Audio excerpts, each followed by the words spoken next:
ایک مالک نصاب شخص نے قربانی کا جانور خریدا، لیکن ذبح کرنے سے پہلے جانور گم ہو گیا یا مر گیا، تو کیا اس پر نیا جانور خریدنا پڑے گا جبکہ یہ شخص ابھی بھی مالک نصاب ہے؟ یہ ایک سوال ہے کہ کسی بندے نے جانور لیا ہے قربانی کے لیے، اس نے ایسے ہی گھر کے اندر سے چھوڑ دیا ہے، تو وہ قربانی سے پہلے جانور غائب ہو گیا، چوری ہو گیا یا گم ہو گیا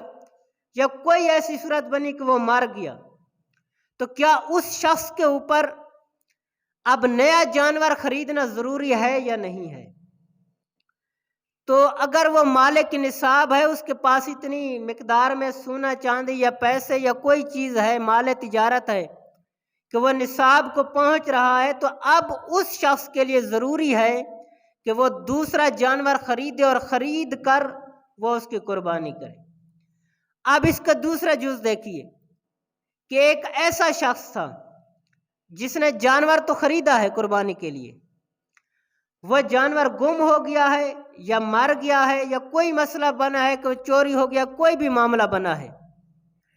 تو کیا اب اس کے اوپر وہ ہے بھی فقیر، قربانی واجب ہوگی یا نہیں ہوگی؟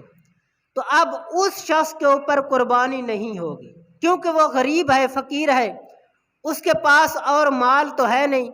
کہ وہ خرید سکے۔